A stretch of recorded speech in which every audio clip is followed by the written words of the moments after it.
Psyche. Good morning. Thank you. Thank you for allowing me to join you again this morning. I hope you're all well. Let me greet you, Sinya and Kyla. Happy New Year. And I do pray that the coming holidays will be a time for you to be able to have a good reunion with your family and friends and share God's goodness and grace. Even if you're alone, you can give thanks to God for giving us another year, another Chinese New Year, and filled with His grace and mercy. Amen? Amen. Thank you for that. Amen. Yes. Wait. Yes. Little Johnny, the boy there, was kind of upset because his younger brother has been crying and screaming for so long. So, little Johnny asked his mommy, "Mommy, where did we get him anyway?" And mommy told little Johnny, "Little Johnny, he came from heaven." So little Johnny said, no wonder they threw him out. Yes, so thank God we don't throw any babies out here, right? So this morning you can see 4 items here: baby plant, building, and temple. What do these 4 things have in common? Why are they grouped together? Yeah, it seems so out of place, di ba? They're all found, number 1, they're all found in 1 Corinthians chapter 3. So you can check it out, they're all there.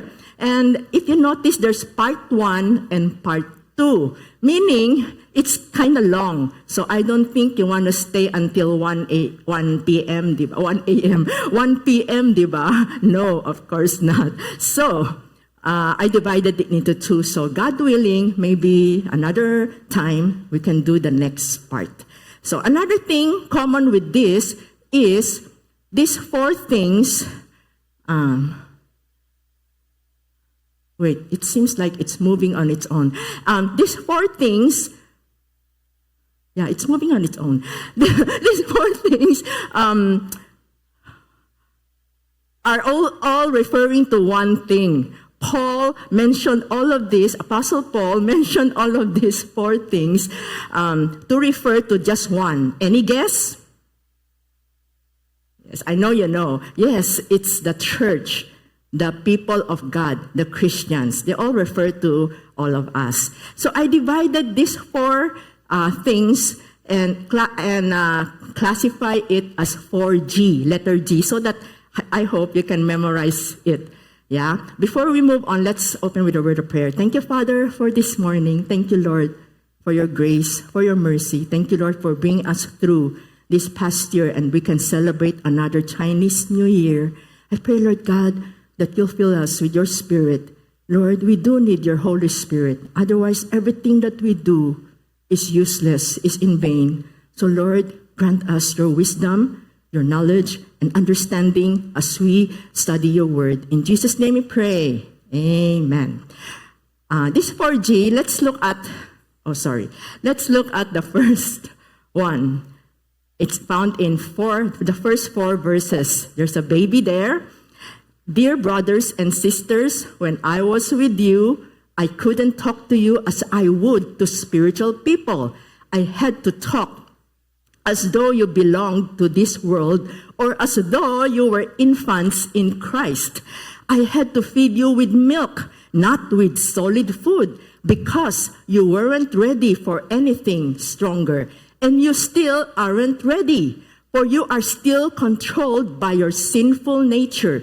You are jealous of one another and quarrel with each other. Doesn't that prove that you are controlled by your sinful nature?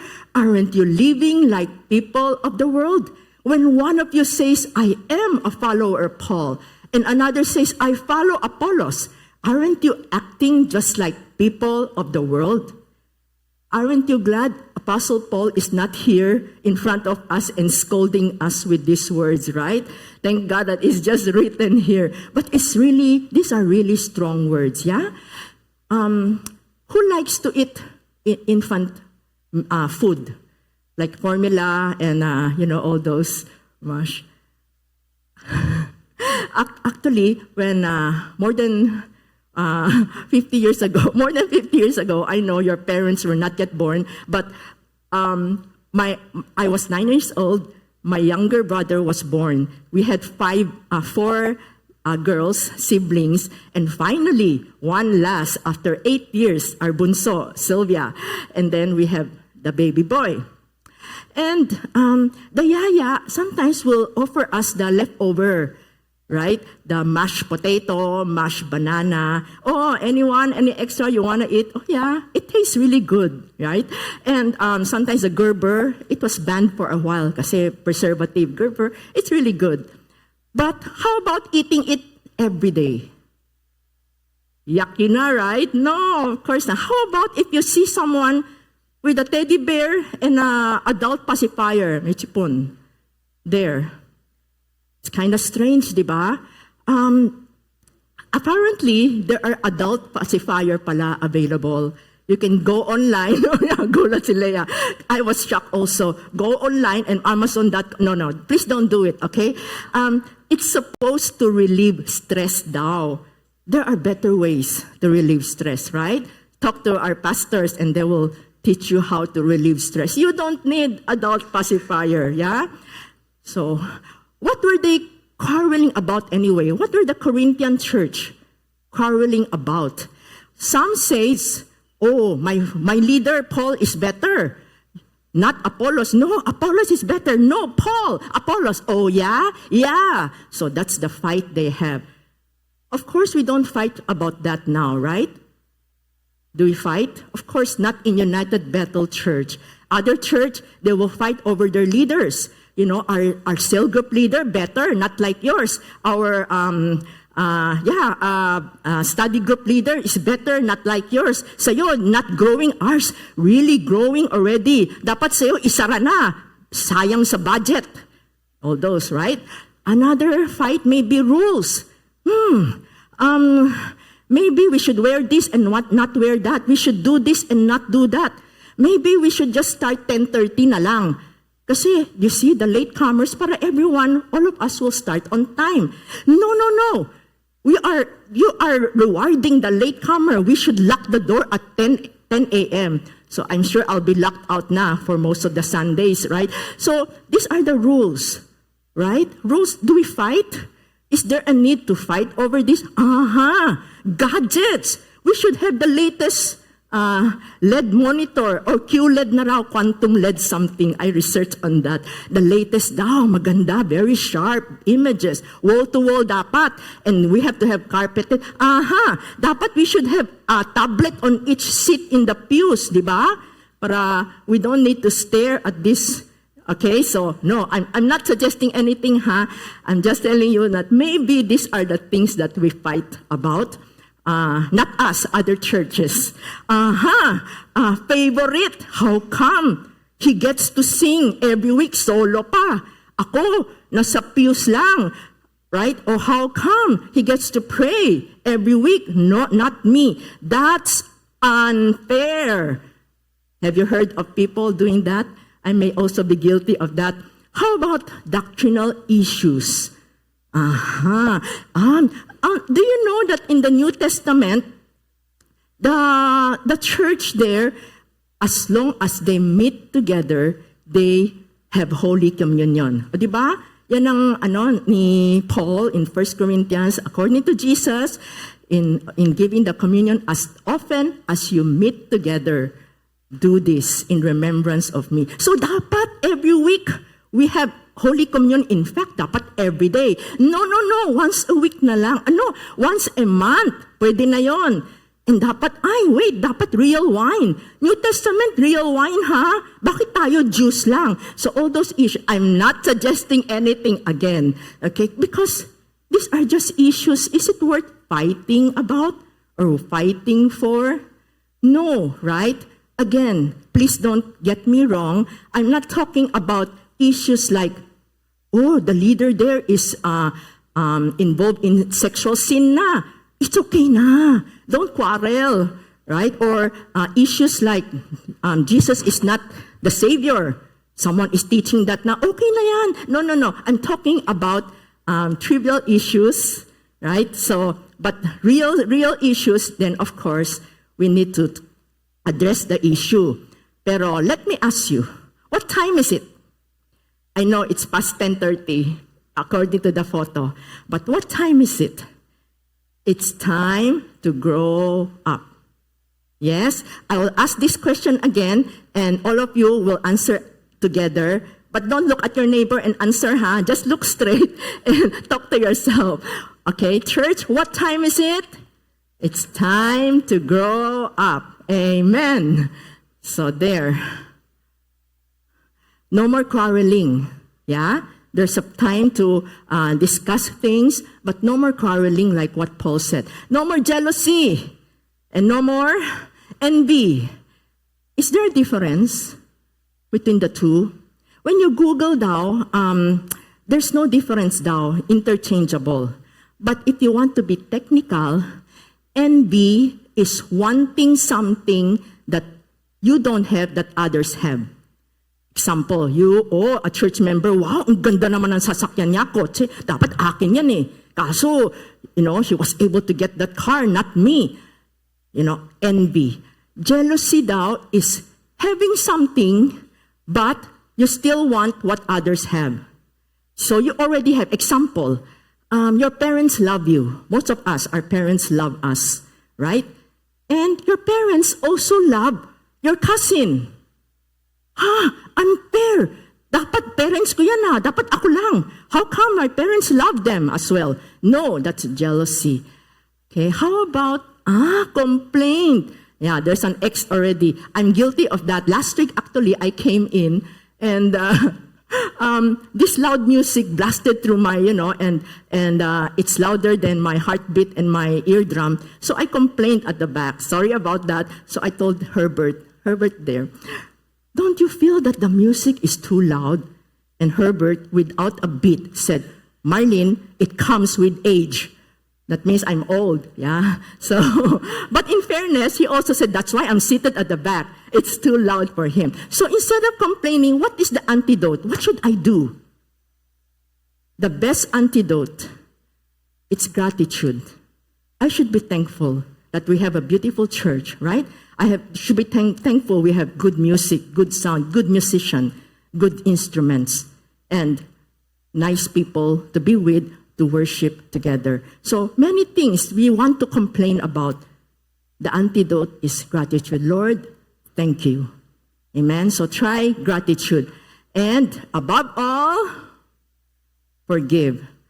That's very, very powerful. That's what the enemy doesn't want you to do. Many churches split up because of those quarrel, complaint, and unforgiveness. It's sayang, it's a waste. So let us, even though it's hard, let us forgive. Again, we need the Holy Spirit to help us. This is one thing we cannot do on our own. We pray, Lord, help us to forgive. Help me to forgive. Okay, before you start singing, some issues, just let it go. Yeah? Kinlola. Pangchilo, hindi na bale, right? Ham-ham lola.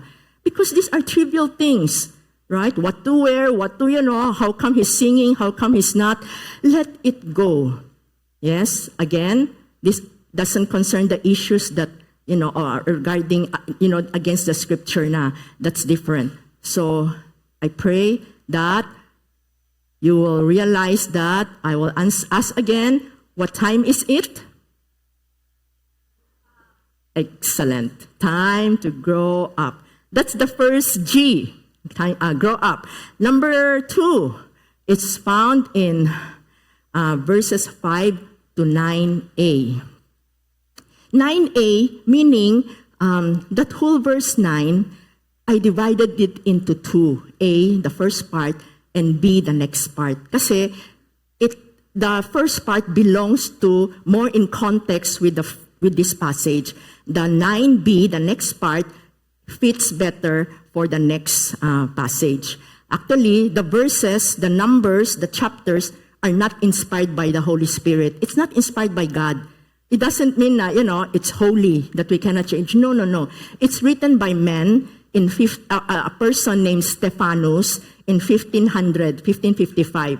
So he just put in, and sometimes the chapters, mali-mali. He will put a chapter number in between a whole passage. So don't depend on the chapters, the numbers. It's just there to help us look for it, right? Or like say, look for 1 Corinthians 3 verse 5. Alam mo na where. Because it's written in all our scripture. So there, after all, verse 9, who is Apollos? Who is Paul? We are only God's servants through whom you believe the good news. Each of us did the work the Lord gave us. I planted the seed in your heart, that's Paul, and Apollos watered it, but it was God who made it grow. It's not important who does the planting or who does the watering. What's important is that God makes the seed grow. The one who plants and the one who waters work together with the same purpose, and both will be rewarded for their own hard work. For we are both God's workers, and you are God's field. So these 4 verses. Okay, it's okay. Again, more than 50 years ago, again, your parents were not yet even born. We are given an assignment, my science teacher, around grade 3 yata ako nun eh, science teacher. Okay, assignment, you have a project. You go home, get a pot, flower pot, fill it with soil, and plant any seed, and take care of it for 2 weeks. So after 2 weeks, make sure you bring the plant to the class, and we will grade. I will grade your project. So of course, what is the best available seed that we get? Munggo, di ba? It's available in our kitchen, and it's known to grow fast, di ba? So that's what almost all of us chose munggo seed, kasi we're free to choose naman what seed. So all of us, and then after 2 weeks, we have different sizes of growth. Some really small. Mine is a fairly good size naman. So we all submitted. One of my classmates just brought a flower pot, a pot with soil. Nothing growing out of it. No shoot at all. So of course, we're all curious, di ba? So finally, the teacher asked, "What is the seed you use?" And the classmate said, "Papaya seed." Yeah, so, okay. I'm sure she's telling the truth naman. Pero, for a 2-week project, papaya seed, it will take so long to grow, di ba? So, and in fact, I'm sure she's telling the truth. In fact, my other classmate has this plant, very tall na, the plant that grew. Who knows, di ba? Baka she uprooted it from another field and just replanted, right? So, anyway, we all passed the course. Okay, wait. Asi. Who are plantitas here? Who loves to plant? None? Oh, yeah, yes. We have some hands here. Yes. Me? Ay, nawala. Hello? For me, I hate planting. I don't like to plant. Yeah? I don't like to plant. I cannot wait for the plant to grow. Yeah, I have no patience. So, when you plant, make sure you have a good pot, right? Thank you. You have good pot, and then the soil should be clear, right? No rocks and anything. Dapat magandang soil. And then the seed that you use, dapat hindi dead seed. Is there such a thing as dead seed? Good seed, right? So, and not only that, you water it. Make sure you water it with moisture, and then under the sun, put it under the sun, and then you use fertilizer, right? And pesticide, if you want organic, I think they just pick out all the bugs one by one. Very matyaga. I have a friend. He said, "Oh, it's organic and it's full of holes. The Chinese garbage that he planted are full of holes. Oh, because it's organic. Actually, when you go to the market, they will ask, is that organic? Oh yeah, look at all the holes. I don't know if it's the real thing or excuse lang. Anyway, so what else? You weed it out. If there's grass, you take it out, diba? But make sure you are taking out the real the grass, not the real plant that you planted. So my question now: will the plant grow? If you ask a plantita, of course it will grow. Inalagaan ko yan. I took care of it, right? I watered it well. Everything, I did it correctly, of course. But my question is it 100% that it will grow? Yeah, 99.99, yes. But 100%? What if overnight there's flooding pala? Right? No more plant. What if over the backwood, someone playing basketball, and of all the places to hit, it's the basketball hit on your pot? Wala na rin. What if an unknown bug, immune na to all the insecticide, came and ate up? We don't know. 100% no. You know why? It's God who makes plants grow. Right? Even in nature, it's God. We just do our part in watering and planting and taking care of it, but ultimately it's God who makes it grow. I planted the seed in your heart, sabi ni Paul, and Apollos watered it, but it was God who makes it grow. He's talking about the church. It's God who makes each of us grow. It's not important who does the planting or who does the watering. What's important is that God makes the seed grow. Again, God is the one who makes it. We are just fellow workers. Exactly. The one who plants and the one who waters work together with the same purpose. For we are both God's workers. All of us now, it's addressing all of us. During that time is Paul and Apollos, but right now, it's all of us who are fellow workers. We work together. We do our part. And we have the same purpose. Yes, same purpose. What's our purpose? Right? What's our purpose? Many times we ask God, Lord, what do you want me to do with my life? What's my purpose? Why am I here? Why am I here? Yeah. Sometimes we go for a 3-day fast or 40-day fast. I want to know God's will for my life.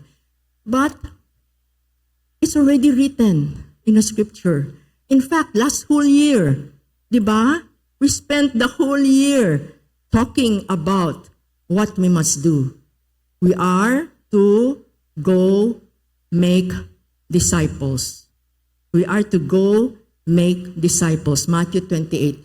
Are we supposed to grow the church? Okay, actually the G, number 2G, the first one is grow up. Number 2 is go make disciples. Are we supposed to grow the church? No. Why? Because it's God who makes the church grow. Are we supposed to organize church growth workshop or seminars or attend those for the church to grow? No, because it's God who makes the church grow. Amen? So it's God who makes all of us grow. We do our part. We do our planting. We do our watering. We do our, weeding and putting the fertilizer in each one. But it's God who makes each of us grow. We are not sure. The one you share the gospel to or the one you are teaching almost every week, you pray with them, but will they grow? You pray and hope, right? But ultimately, they answer to God because it's God who makes them grow. If they did not, if they fall away from God, it's not your fault. You did your part because they have a choice because it's God who caused them to grow. Amen? So, let us look back. Who are the people that has watered and planted in your life? Look back since childhood. Parents, you were born in a Christian family, you're so blessed. Or siblings, or a cousin that came to share the gospel, like my life. Or grandparents, aunties, uncles, school teacher, or school driver, bus driver, or janitor, or classmate, or former church pastor, or current pastor now, church staff, fellow church member or neighbor, anyone who has planted and watered your seed that caused you to be here right now, caused you and help you to be here right now in your growth in the Lord right now. Look back. And now it's your turn. Right? It's our turn. We do our part. Let me bring your attention to, do you know these two beautiful ladies? Yes. Yes, the one on the right, the beautiful, pretty girl, is now grown up, pretty Aliyah. For the eligible male, you have to go through the parents, Kathy and Eric, to get to know her. But let me bring your attention to the one on the left. Do you know her? Yes, Sister Mary. Sister Mary Yu. I had the honor of working with her for 12 years here in this church. Our office used to be there in the coffee corner. So perfect, almost perfect attendance, right? She'll be there early morning until the time to leave, and never an idle moment. Never is she, idle. She's either always on the phone, or she has this attendance from the Sunday. She will go through it and check and pray for each one, and then say, this certain lady has not been coming for so long. Let's schedule a visitation. So in the afternoon, mabilis, afternoon, anyone who wants to go with me for visitation? And not only that, next day, she will come in and she will tell us, last night, I was on the phone for more than an hour with this member. She is sick and she wants, she needs comfort and encouragement and prayer. So I spent more than an hour on the phone with her. So we talk. So, she has spent her life planting and watering. And I'm sure, there are people that she planted and watered with, but did not grow. But look at the people that has grown. Right? It's God who enabled her and helped her to grow these seeds. Who among you are the people that has been somehow touched, watered, and planted by Sister Mary? You look around, yeah? Somehow, even a phone call or a smile on Sunday, right? And on most Sundays, we have this column here, this row. It will be almost always full of her relatives. Did you notice? Yeah. Even the second week of January, we heard from Sister Michelle a powerful testimony. That's also, I'm sure, right? Sister Mary has planted somehow some seeds in you, and she came, the brilliant, she came, gave this testimony. It's amazing. So, meaning the seed that she has planted, God has helped it to grow. Again, we do our part. And again, what's our reminder? Now it's my turn. Let's do our part. Amen? Let's do our part. So yay, summary. I'm sure you're happy. Summary. We will summarize. And the first one, what is the first G? What time is it? Time to grow up. The next G, go make disciples. Amen.